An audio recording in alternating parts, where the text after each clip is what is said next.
வணக்கம். சன் டிவியில் டாப்பு குக்கு டூப்பு குக்குன்னு ஒரு நிகழ்ச்சி வருது. ஏற்கனவே குக்கு வித் கோமாளி அப்படியே ஜெராக்ஸ் தான் அது. அதில் இருந்தவர் தான் வெங்கட்பட்டு. அவர் இங்கே வந்திருக்காரு. மற்றபடி ஒன்றுமே கிடையாது. அதே தான் அப்படியே வந்து நடத்துகிறாங்க, அந்த நிகழ்ச்சியை நடத்துகிறாங்க. ஏற்கனவே சீசன் 1லேருந்து 4 வரைக்கும் வந்து வெங்கட்பட்டு தாம 2 பேரும் தான் குக்கு வித் கோமாளியை வந்து விஜய் டிவிக்காக நடத்தி கொடுத்தாங்க.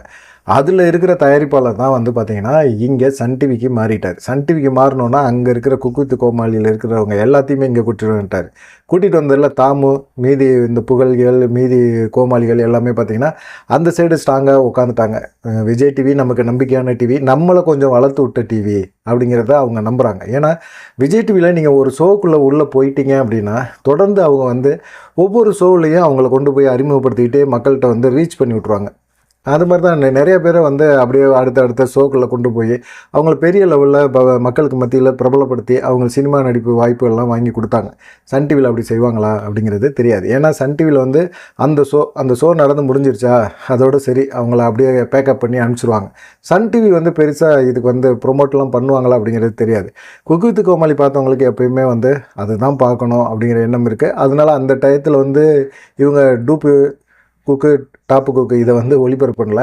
அவங்க மத்தியானமே ஒரு 12 மணிக்கே ஒளிபரப்பு பண்ணிடுறாங்க. சரி, இதில் இருக்க வெங்கட்பட்டு என்ன செஞ்சுருக்காரு, இப்போது தாய்லாந்துலேருந்து ஒரு வீடியோ வெளியிட்டிருக்கிறார். நான் ரொம்ப சந்தோஷமாக இருக்கேன், பயங்கர ஜாலியாக இருக்கேன் அப்படி இப்படின்னு சொல்லி தாய்லாந்துலேருந்து ஒரு வீடியோ வெளியிட்டு அவர் பேசியிருக்காரு. என்ன பிரச்சனை உனக்கு அப்படின்னு பார்த்தீங்கன்னா, டாப்பு குக்கு டூப்பு குக்கு வந்து டிஆர்பியில் வந்து மிகப்பெரிய ஒரு அதிக ரேட்டில் இருக்குது, 4.44 புள்ளிகள் வாங்கியிருக்கு அப்படின்னு சொல்லி ஒரு வீடியோ அவசரமாக நான் பேசி போடுறேன்.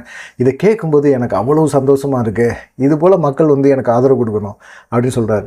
இந்த டாப்புக்கு டூப்புக்கு பார்த்திங்கன்னா அவங்களுக்கு இருக்கிற வாய்ப்புகளுக்கு வசதிகளுக்கு வடிவேலெல்லாம் முன்னாடியே கொண்டாந்து விட்றாங்க. வடிவேலெல்லாம் கொண்டாந்து வச்சு ஒரு சீஃப் கெஸ்ட்டாக வந்து பிரபல நடிகர்கள் எல்லாத்தையுமே கொண்டாந்து இவங்க விட்றாங்க.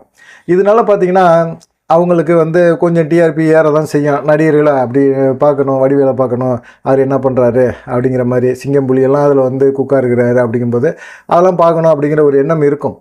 ஆனால் குக்கு வித் கோமாளி மாதிரி ஒரு ஜாலியாக ஒரு என்டர்டெயின்மெண்ட்டாக போகிறதுக்கு வாய்ப்புகள் ரொம்ப குறைவு தான். ஆனால் எவ்வளோ நாளைக்கு இந்த டிஆர்பி அப்படி இருக்கும் அப்படிங்கிறது ஒரு சந்தேகம் தான்.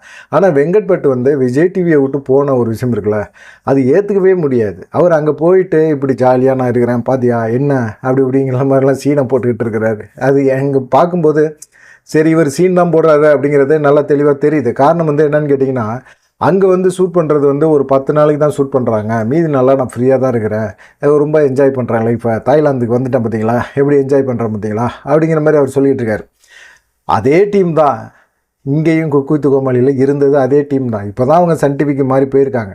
ஆனால் அந்த டீம் தான் இவரை வந்து விஜய் டிவியில் இருக்கும்போது 20 நாள் ஷூட் பண்ணாங்களாம்.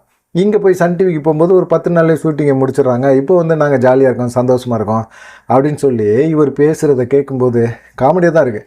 இல்லை, எந்த ஷோவாக இருந்தாலும் சரி மக்கள் ரசிக்கிறாங்க, மக்கள் ஏற்றுக்கிறாங்க அப்படின்னா அந்த ஷோ ஹிட் ஆகும். வெங்கட்பட்டு வந்து தன்னுடைய உழைப்பை தன்னுடைய இதெல்லாம் நல்லா பண்ணாரு அப்படின்னம்னா கண்டிப்பாக அங்கேயும் ஜெயிக்க. இங்கே குக்கு வித் கோமாளியில் இருந்த நிறைய கோமாளிகள் அங்கே போயிருக்காங்க. போனவங்க எல்லாருக்குமே எதிர்காலம் எப்படி இருக்கும் அப்படிங்கிறதே தெரியாது. ஏன்னா விஜய் டிவியில் வந்து அடுத்தடுத்த ஷோ கொடுப்பாங்க, சன் டிவியில் அப்படி கொடுப்பாங்களான்னு தெரியாது. அதுதான் வந்து அவங்களுக்கான எதிர்காலம் அங்கே இருக்குது.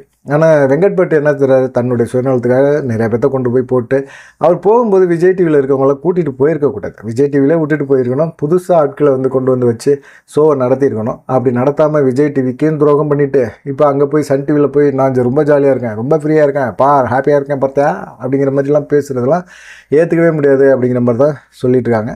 பார்க்கலாம் நீங்கள் என்ன நினைக்கிறீங்க அப்படிங்கிறதையும் மறக்காமல் கமெண்ட் பண்ணுங்கள். வெங்கட்பட்டு செஞ்சது நம்பிக்கை துரோகம் இல்லையா? நன்றி, வணக்கம்.